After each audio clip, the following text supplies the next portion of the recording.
Bienvenue dans Toi qui me ressemble, le podcast des femmes hypersensibles en quête de sens et d'authenticité. Si tu ressens parfois un décalage entre toi et ta vie, ou un appel à te retrouver et écouter ta vraie nature, ce podcast est fait pour toi. Un jeudi sur deux, je te partage des clés concrètes pour t'aimer pleinement et oser passer à l'action, des outils pour apaiser tes émotions et t'aligner avec tes valeurs profondes, des réflexions sur la spiritualité, l'amour de soi et la quête de sens. Mais aussi des témoignages d'invités inspirantes qui t'aident à te révéler. Au programme, te reconnecter à toi-même, faire briller ta nature, accueillir tes zones d'ombre et incarner pleinement qui tu es. Je suis Mylène Muller, coach, accompagnatrice depuis 2017. J'ai eu l'honneur de guider plus de 4000 femmes hypersensibles sur leur chemin d'alignement et de transformation.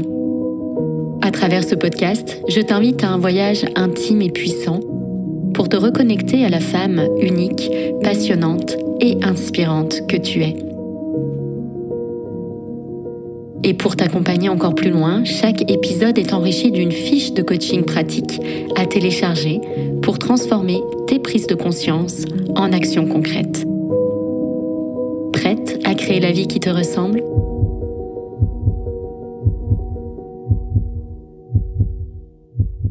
Oser être soi, les 5 croyances qui nous empêchent d'être nous-mêmes. Alors à qui s'adresse cet épisode ? Eh bien, il s'adresse à toi. Toi qui as l'impression de porter un masque. Toi qui as l'impression d'étouffer une partie de ton authenticité. Toi qui as l'impression diffuse de ne pas exprimer clairement, pleinement ta lumière. Eh bien, dans cet épisode, j'ai vraiment eu à cœur et je t'avoue que cette thématique, elle est très très sensible pour moi, très importante parce que pendant longtemps, j'ai refoulé énormément de parties de moi-même et je continue à démêler les choses, je continue à identifier ces fameuses croyances qui font qu'on n'arrive pas à être pleinement nous-mêmes avec ces croyances, ces peurs. Donc dans cet épisode, je vais vraiment répondre à un certain nombre de questions. C'est pourquoi avons-nous peur d'être nous-mêmes ? De quoi a-t-on peur au juste ? Comment aller d'un sentiment un peu diffus de culpabilité à cette authenticité ? Comment s'autoriser le rayonnement ? On va bien sûr entrer dans le détail de qui sont ces fameuses croyances, peurs qui nous empêchent d'être nous-mêmes. J'en ai identifié 5. Mais tu vas comprendre qu'au fond, c'est une grande croyance peur qui est là. Et puis, je vais également répondre à cette question que j'ai trouvée intéressante, même si c'est pas la première question qui m'est venue en préparant l'épisode. C'est quoi finalement être pleinement soi-même ? Parce qu'on parle beaucoup du fait qu'on n'y arrive pas, mais finalement, ce serait quoi ? Une vie où on arrive pleinement à être nous-mêmes. Donc, je vais y répondre. Et puis enfin, je proposerai, on va pas rester sur les croyances qui nous limitent sans aborder des solutions. Donc, je te partagerai 4 piliers pour avancer sereinement sur ce chemin de reconnexion à soi. Alors pour commencer, première chose que j'aimerais te proposer, c'est quels sont les signes finalement révélateurs qui montrent qu'on n'ose pas être nous-mêmes. Si déjà tu écoutes cet épisode, le titre t'a parlé, c'est entré en résonance avec une partie de ton histoire, de ta vérité du moment, donc il y a des grandes chances pour que tu retiennes encore une partie de ton authenticité. Mais j'ai voulu faire un petit peu cette liste de quelques signes de ce qu'on n'est pas pleinement soi-même. Tu ressens un décalage à l'intérieur de toi, une impression diffuse que quelque chose sonne faux dans ta vie. Tu sais, moi je disais, ma vie ne me ressemble pas. Tu te surprends parfois à jouer un rôle en fonction des personnes avec qui tu es. Tu as l'impression d'être une personne différente selon ton environnement. Tu cherches constamment ou très souvent l'approbation des autres avant de prendre une décision. Et tu t'aperçois que finalement, beaucoup de tes choix, beaucoup de tes décisions ont été prises finalement par les autres de manière, expresse ou implicite. Autre signe, tu as peur de dire non ou d'affirmer ton opinion par crainte du rejet. Tu ressens souvent une forme de frustration ou de vide à l'intérieur de toi. Tu ressens une fatigue émotionnelle, comme si être avec les autres, ça te demandait un effort. Et que cet effort, au fil du temps, il te fait puiser dans tes réserves. Tu ne fais pas toujours ce qui te fait profondément vibrer. Là, tu sens qu'il y a une retenue, que parfois tu n'oses pas par peur du regard des autres. Autre signe, tu ressens un conflit entre ce que tu voudrais exprimer et ce que tu oses réellement montrer. Bref, tu vois que dans tous ces signes, il y a vraiment l'idée d'un sentiment un petit peu diffus de décalage, de conflit, de désalignement finalement, entre qui tu es et bien tes actions, tes paroles, tes choix, ton environnement, les personnes avec qui tu es. Ce décalage est présent et ce décalage crée beaucoup de fatigue émotionnelle notamment. Donc si tu te reconnais dans un ou plusieurs de ces signes, j'imagine encore une fois que c'est le cas puisque tu es là, eh bien sache qu'il y a derrière ce manque d'authenticité, cette difficulté à être authentique, il y a des croyances. Avec ces croyances, il y a des peurs. Et donc, eh bien, je vais te présenter ce qui sont pour moi les 5 plus grandes croyances qui freinent notre authenticité. Mais avant de rentrer dans le vif du sujet, je me suis quand même posé une question. C'est finalement pourquoi est-ce que c'est si important d'être soi-même? Pourquoi est-ce que finalement on ne se contente pas d'une vie où, eh bien, on chercherait l'approbation des autres, on suivrait un petit peu le groupe, on ferait comme tout le monde, sans avoir ce besoin, tu vois, de révéler cette unicité, cette richesse? Et ma première réponse à cette question, ça a été de dire, mais parce que c'est notre mission. Être pleinement nous-mêmes, c'est notre mission, c'est notre devoir, c'est notre responsabilité. Qu'est-ce qui me fait dire ça, au fond? Ce qui me fait dire ça, c'est que vivre une vie qui n'est pas pleinement la nôtre, ça finit toujours par nous épuiser. Ça finit par nous rendre malheureux. Ça nous fait puiser dans nos réserves. Quand on passe notre temps à faire plaisir aux autres, à rentrer dans un moule, à suivre une voie qui ne nous correspond pas, à nous forcer du coup à porter un masque, eh bien ça crée un décalage intérieur profond. Et ce décalage, il crée de la fatigue, une perte de sens, il crée de la souffrance en fait en nous. Parce que le vrai bonheur, pour le coup, il ne peut venir que de l'alignement avec qui nous sommes vraiment. Parfois, on a le sentiment que suivre le chemin tracé par les autres, ça nous apporte de la sécurité, on se dit que ça va nous apporter de la reconnaissance, donc on a l'impression que c'est le bon choix. Mais à moyen terme et encore plus à long terme, qu'est-ce qui se passe? Eh bien, on ressent ce vide. On ressent ce décalage de plus en plus finement, ce décalage dont on parlait tout à l'heure. On ressent cette incohérence, ce désalignement. Et donc, même si être validé par notre entourage, ça peut nous rassurer un temps, ça peut créer une forme de confort un temps, on voit bien qu'au fond, ce qui nous rend pleinement heureuse, eh bien, c'est de ressentir, de savoir qu'on vit une vie qui nous appartient vraiment. S'oublier soi-même, ça finit toujours par créer de la souffrance. Le corps va parler, fatigue, tension, douleur, l'esprit sature, on voit bien qu'on a plus d'anxiété, d'irritabilité, on est moins présente, on est moins patiente, on est moins disponible aux autres. Et on sent bien en fait que c'est comme tout notre être qui se fane en fait, de suivre le chemin des autres et de ne pas oser pleinement être nous-mêmes. Voilà donc ce qui me fait dire que ce chemin d'oser être soi, c'est notre mission. C'est notre mission. Notre mission, ça ne peut pas être d'aller vers la souffrance. Notre mission, c'est d'aller vers le bonheur, de ce qui nous fait vivre plus longtemps, de ce qui nous fait vivre plus heureux, de ce qui nous fait ressentir de l'amour, de la joie, vous voyez, toutes ces grandes qualités vibrantes de notre nature. Voilà pourquoi ce sujet est essentiel, tout simplement parce que à terme, eh bien, on ne peut pas supporter. Ça nous rend profondément malheureuses, ça crée énormément de souffrance que de suivre le chemin des autres et de s'oublier soi-même. Le seul chemin vers une joie durable et profonde, c'est de se reconnecter à soi. Donc que faire maintenant si on n'y arrive pas? Si on n'est pas soi-même, si on voit bien qu'il y a un masque, qu'il y a un décalage, qu'il y a un désalignement, on ne sait pas comment s'y prendre. Première chose que je voudrais évoquer dans cet épisode, ce sont les 5 grandes croyances. Quelles sont ces 5 croyances peurs? Qu'est-ce qui se cache en fait derrière ce sentiment de « je n'ose pas être moi-même » ? J'ai identifié 5 grandes croyances et comme je le disais tout à l'heure, vous allez voir que ces croyances peurs, eh bien, ça a la même racine en réalité, ça a la même source. Elles sont profondément liées. Première croyance que j'ai identifiée, si je suis moi-même, je ne serai pas aimée. Qu'est-ce que ça signifie ici? C'est vraiment la peur fondamentale d'être rejetée. Ici, il y a une croyance qui repose sur l'idée que notre vraie nature, elle est insuffisante. Elle est indigne d'amour. C'est l'idée que je ne suis pas aimable comme je suis finalement. Et cette grande peur-là, cette peur d'être rejeté, elle nous pousse constamment à cacher des aspects de nous-mêmes, à nous conformer à ce qu'on pense être attendu des autres pour être accepté. Donc comment ça va se manifester? Si je suis moi-même, je ne serai pas aimé. Eh bien, qu'est-ce qu'on fait quand on a cette croyance? On hésite à donner notre avis, par peur qu'on juge, par peur qu'on nous trouve trop ceci ou pas assez cela. On déteste d'ailleurs être jugé ou être critiqué, ça nous fissure en fait de l'intérieur. Qu'est-ce qui se passe d'autre? On ressent ce conflit intérieur. Encore une fois, le conflit, d'un côté, l'envie de se montrer tel qu'on est, puis de l'autre, la peur d'être rejeté si on le fait. Ça peut même créer, cette croyance-là, une forme de solitude à l'intérieur de nous, car finalement, même quand on est entouré des autres, on a l'impression désagréable que personne ne connaît la vraie moi.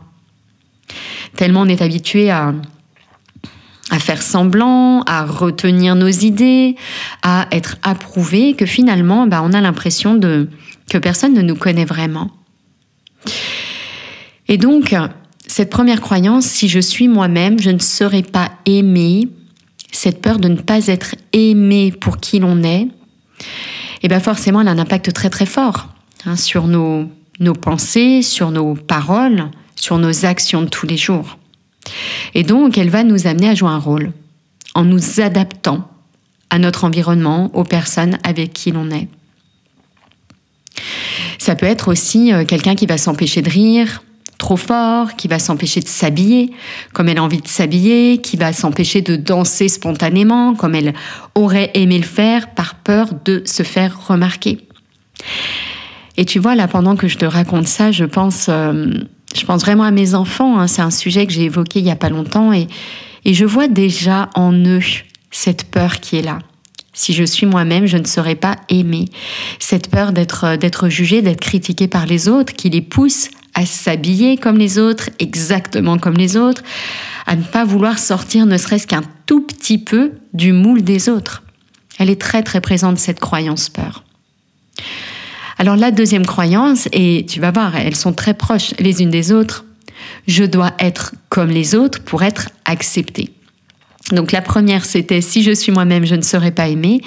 Et là, c'est je dois être comme les autres pour être acceptée. Ça signifie quoi? Cette croyance-là, elle est vraiment très liée à notre besoin d'appartenance. Elle est profondément ancrée dans ce besoin de faire partie du groupe. Et donc, elle nous pousse inconsciemment à nous conformer aux normes du groupe, qu'il soit familial, professionnel, amical ou sociétal, même plus largement, au point de nous oublier nous-mêmes. Comment ça va se manifester, cette croyance? Je dois être comme les autres pour être acceptée. Par exemple, tu as peur d'être perçue comme différente, trop originale, trop perchée, trop hors cadre. Tu ressens une pression à suivre un chemin tout tracé. Les études, le mariage, la maternité, la carrière, même si au fond ce n'est pas vraiment ce que tu veux, ce n'est pas vraiment ce qui te fait vibrer, eh bien tu sens qu'on te pousse, quelque chose t'attire dans cette direction. C'est inconscient, bien sûr, c'est pas forcément une pression physique et verbale de nos proches, mais c'est une pression inconsciente qui est là, qui est latente. Tu peux également ressentir un sentiment d'étouffement dans certains cercles. Tu as vraiment le sentiment que tu ne peux pas être toi-même. Et puis autre signe, bien sûr, si on est persuadé qu'on doit être comme les autres pour être accepté, eh bien on va avoir beaucoup plus de mal à prendre des décisions différentes. Des décisions qui sortent du cadre. Et là, je vais te donner un exemple concret, c'est le mien. Lorsque je me suis reconvertie, je n'ai parlé à personne de ma reconversion tant que cette reconversion n'était pas réussie. Qu'est-ce que j'entendais par réussi à ce moment-là? C'était je gagne ma vie avec ce nouveau métier. Je n'en ai pas parlé autour de moi. Parce que j'avais trop peur de cette désapprobation. Et je savais une chose, c'est que la peur des autres allait réveiller la peur en moi. Donc ça, c'est la deuxième croyance. Je dois être comme les autres pour être acceptée. Troisième croyance, tu vas voir, il y a une petite nuance ici. Si je me montre telle que je suis, Je vais déranger ou décevoir. Elle me parle beaucoup, moi aussi, cette croyance-là, et je parle souvent des discrètes, des femmes discrètes, celles à qui on a appris à s'effacer, à dire oui, à être gentille, à pas parler trop fort, et à être un peu transparente finalement, à s'effacer pour laisser passer les autres. Derrière cette croyance, il y a encore une fois la peur de ne pas être conforme aux attentes des autres et la peur de briser une forme d'harmonie illusoire. Tu vois la petite nuance ? Dans la famille, dans le couple, dans le travail. Peur que si moi je me montre différente, eh bien ça fissure en fait les autres et quelque part le fragile édifice de leur vie qu'ils ont bâti. Donc là, on intériorise l'idée que notre vraie nature, elle risque de provoquer le chaos, la désharmonie. Et donc on préfère se taire, on préfère se conformer, on préfère rester dans le silence pour éviter tout ça. Comment ça se manifeste quand cette croyance est présente ? Tu as peur de dire non, peur de poser tes limites par peur de blesser.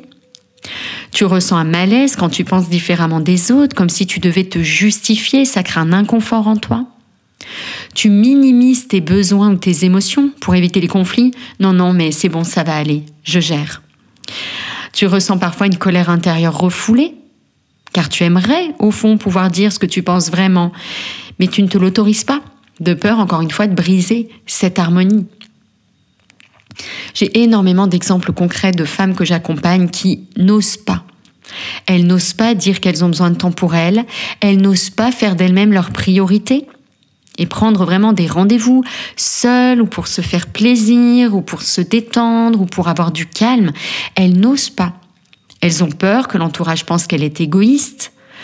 Et elles ont peur, encore une fois, de fissurer quelque chose finalement chez les autres. Il y a encore une grande forme de culpabilité ici. Cette peur de décevoir, comme si les autres avaient besoin de nous pour être bien et que si on ne répond pas à ce besoin qu'ils ont, eh bien, on ne remplit pas notre rôle quelque part, comme si on était programmé pour ça, pour les besoins des autres avant les nôtres. 4e croyance. Je ne suis aimée que si je rends les autres heureux. Ça rejoint vraiment ce que je viens d'évoquer. Ici, l'amour est perçu comme quelque chose de conditionnel déjà. On croit qu'on ne sera aimé que si l'on répond aux attentes des autres, que si l'on fait plaisir, le fameux message tyran « sois gentil, fais plaisir aux autres » qui nous a appris à nous oublier au profit des besoins des autres. J'ai énormément de clientes qui me disent « je passais toujours en dernier, voire je ne passais jamais en réalité. » Parce qu'une fois qu'on s'est occupé de tout le monde autour de soi, quel espace est-ce qu'il reste pour soi ? Quelle énergie est-ce qu'il reste pour soi ? Quelle disponibilité il reste pour soi ?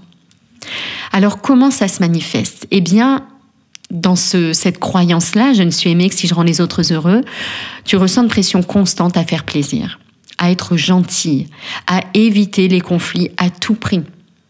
Du coup, ce sont des femmes qui souvent ont beaucoup de mal à renouer avec leurs besoins et encore plus à exprimer leurs besoins, car à force de mettre les besoins des autres en priorité, eh bien, elles ont totalement coupé les ponts avec leurs propres ressentis. Donc dans cette croyance-là, on ressent aussi beaucoup de fatigue émotionnelle, car donner sans recevoir, ça finit par épuiser. Et puis on peut ressentir de la frustration, de la tristesse. Un sentiment d'injustice aussi, parce que on a le sentiment de faire énormément d'efforts pour les autres, qui passe par d'ailleurs oublier nos propres besoins, et en même temps, on ne se sent pas pleinement aimé pour qui l'on est. Donc ça crée vraiment un grand inconfort, une grande souffrance à l'intérieur de soi. Et la dernière grande croyance que j'ai identifiée, encore une fois, tu le vois à quel point elles sont connectées les unes aux autres, je suis trop ceci ou pas assez cela.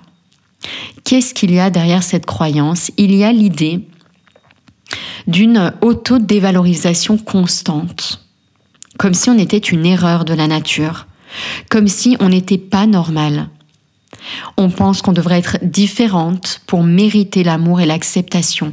Oui, mais moi, je suis trop émotive. Oui, mais moi, je ne suis pas assez patiente. Oui, mais moi, je ne suis pas assez persévérante. Oui, mais moi, je n'ai pas assez de courage ou j'ai trop de stress, etc. Il y a une grande auto-dévalorisation qui est très, très présente. Et quand on n'a pas le sentiment, eh bien, de d'être une belle personne, en réalité, d'être aimable comme on est, eh bien on va être poussé à aller chercher énormément l'approbation et l'amour auprès des autres. Cet amour qu'on n'arrive pas à se donner soi-même. Comment ça se manifeste, cette 5e croyance? Tu passes ton temps à te comparer aux autres en pensant qu'ils sont mieux que toi d'une manière ou d'une autre. Tu rêves même peut-être, comme je le faisais enfant, d'être quelqu'un d'autre. J'avais envie d'être telle copine qui était plus joyeuse, qui était plus populaire, qui était plus extravertie. Je rêvais d'être comme telle autre copine qui avait plus de goût, qui arrivait mieux à s'habiller, qui se distinguait. Passer son temps à se comparer aux autres. Autre symptôme de cette croyance, tu ressens un sentiment d'illégitimité, comme si tu n'avais pas le droit d'être toi-même ou de faire ce qui te tient à cœur, de choisir le métier de tes rêves ou de devenir coach, parce que tu n'es pas assez bien. Mais qui suis-je pour oser finalement être rayonnante, être lumineuse? Donc tu as souvent cette peur-là de ne pas être à la hauteur. Et tu as paradoxalement du coup cette quête de perfection, parce que tu cherches toujours plus, tu cherches toujours à t'améliorer, à être irréprochable pour compenser ce sentiment de ne pas être assez. Déjà, laisse un petit peu résonner ces 5 croyances, je te les récapitule. Si je suis moi-même, je ne serai pas aimée. Je dois être comme les autres pour être acceptée. Si je me montre telle que je suis, je vais déranger ou décevoir. Je ne suis aimée que si je rends les autres heureux. Je suis trop ceci, pas assez cela. Quand j'ai préparé cet épisode, il y a vraiment quelque chose qui m'a frappée ici. C'est que finalement, on voit bien que toutes ces croyances, elles se rejoignent. Et qu'il y a presque finalement une seule grande croyance, une seule grande peur derrière tout ça. Ne pas être assez bien pour être aimé, finalement. Tout se rejoint ici, à ce grand sujet de la peur d'être séparé de l'amour, de ne pas être amour. Alors ces croyances, bien sûr, comme toute croyance, ce ne sont pas des vérités, mais ce sont des conditionnements que tu as absorbés au fil du temps. La bonne nouvelle, c'est qu'il est possible de s'en libérer. Il est possible pas à pas de surmonter ses peurs. Il est possible pas à pas de transformer ces grandes croyances, de nourrir autre chose, d'arroser les graines des croyances inverses. Je suis aimable, je suis assez, je suis parfaite comme je suis attendue pour être moi. Alors avant de te partager les 4 piliers du chemin de reconnexion à soi, comment oser être pleinement soi-même, je me suis posé la question, c'est quoi finalement être pleinement soi-même? Parce qu'on parle souvent de ce qu'on n'est pas, on n'arrive pas à oser être nous-mêmes, mais alors finalement ça ressemble à quoi? Si j'arrivais pleinement à être moi-même, ça ressemble à quoi? Être pleinement soi-même, c'est pas un état figé, c'est souvent quelque chose qu'on imagine comme ça, une vie parfaite, parfaitement alignée, le métier, la famille, les amis, tout est en place, tout est hyper carré dans l'alignement, dans la cohérence parfaite. C'est pas vraiment ça, être pleinement soi-même. Pour moi, être pleinement soi-même, c'est vraiment un processus vivant. Une sorte de chemin, de ronde, de boucle, de danse entre l'acceptation, l'évolution, l'expression sincère de qui on est. Être pleinement soi-même, pour moi, c'est une boucle entre qui je suis et ce que je crée au quotidien. Alors, comment ça se manifeste? Quelqu'un, une femme, imagine, une femme qui serait pleinement elle-même. Elle se connaît profondément. Elle sait ce qui la fait vibrer, ce qui l'enthousiasme, ce qui la ressource. Elle reconnaît ses parts d'ombre, ses doutes, ses blessures, ses croyances. Elle fait confiance à son intuition, à ses ressentis pour guider ses choix. Une femme qui est pleinement elle-même, elle s'exprime sans peur. Parce qu'il n'y a pas de culpabilité, il n'y a pas de colère. Elle ose dire ce qu'elle pense, elle exprime ses opinions, elle partage ses envies, même si ça ne plaît pas à tout le monde. Elle ne cherche pas à être parfaite ou à rentrer dans un moule, elle assume sa singularité. Elle n'a pas peur du regard des autres car elle sait que son authenticité est plus précieuse que leur approbation. Et je dirais même plus, elle sait qu'en étant pleinement elle-même, elle ouvre le chemin aux autres, au-delà de leur peur, elle réveille quelque chose en eux. Une femme qui ose pleinement être elle-même, elle prend sa place sans s'excuser. Elle n'a pas besoin de se justifier, d'être qui elle est, de rêver grand, de choisir un chemin différent. Elle sait qu'elle mérite l'amour, qu'elle est l'amour, qu'elle est la joie, qu'elle est la paix, qu'elle n'a rien à sacrifier pour cela, que sa plus grande mission, c'est d'être pleinement qui elle est, justement. Une femme qui ose pleinement être elle-même ne minimise pas ses succès, ses talents, ses aspirations pour ne pas déranger, mais elle n'en fait pas étalage non plus parce qu'elle n'a pas besoin de se valoriser aux yeux des autres. C'est naturellement ainsi. Elle ose faire briller sa lumière parce qu'elle reconnaît que chaque autre personne a cette lumière à faire briller. Une femme qui ose pleinement être elle-même, elle vit en accord avec ses valeurs et ses besoins parce qu'elle les connaît, parce que pour elle c'est limpide. Donc elle ne se force pas à faire des choses qui ne résonnent pas avec elle, juste pour faire bien ou faire plaisir. Pour elle c'est très clair pourquoi elle fait les choses. Elle a besoin de repos, de liberté, de connexion. Elle s'accorde tout cela. Elle sait poser des limites et dire non sans culpabilité parce qu'elle sait que quand elle dit non à ça, elle dit oui à autre chose et que dans ce oui-là, il y a sa lumière et il y a aussi sa disponibilité aux autres. Une femme qui ose pleinement être elle-même, elle est ancrée dans la joie, elle est ancrée dans l'acceptation. Elle ne cherche pas à imiter, à être quelqu'un d'autre, elle célèbre qui elle est avec bienveillance. Et même ses blessures, même ses croyances, même ses erreurs, même son passé peut-être douloureux, elle l'accueille avec bienveillance, ça fait partie de son chemin. Et même mieux, elle sait qu'en traversant ces épreuves, en les acceptant complètement et sans compromis, elle trouve là et elle fait grandir sa plus grande force. Voilà ce que c'est pour moi qu'une femme qui ose pleinement être elle-même. Alors un chemin maintenant pour retrouver justement cette authenticité, pour se reconnecter à soi, pour aller vers ce portrait de cette femme qui ose pleinement être elle-même, par quoi ça passe? Ça passe par 4 choses, 4 axes, on pourrait dire, d'exploration intérieure. Et vraiment, ces axes-là, je t'invite à en faire une priorité absolue dans ta vie. Engage-toi envers toi-même à suivre ces 4 axes tous les jours, à t'entraîner, à t'exercer, en prenant les situations de ta vie de tous les jours comme des exercices pratiques, des exercices concrets. Première chose, c'est de réapprendre à s'écouter. Cette femme qui ose pleinement être elle-même, elle sait parfaitement ce qui se passe en elle. Réapprendre à s'écouter, c'est une clé indispensable. Ça passe par te reconnecter à ton corps, te reconnecter à tes émotions, observer tes émotions, comprendre les messages de ces émotions. C'est également prendre conscience des pensées, des croyances qui sont là. Identifier quand tu es dans un schéma limitant. Identifier quand ta réaction est automatique, elle dépasse ta réponse. Identifier quand tu agis par peur. Dans apprendre à t'écouter, il y a aussi identifier tes vrais besoins. Qu'est-ce qui te nourrit réellement au fond de toi? Qu'est-ce qui est essentiel à ton bien-être? Ça, c'est le premier pilier, réapprendre à t'écouter. C'est absolument indispensable d'avoir un entraînement tous les jours d'écoute de toi-même. Deuxième grand pilier, c'est de réapprendre à t'aimer, de réapprendre à t'autoriser plutôt à faire briller ta lumière.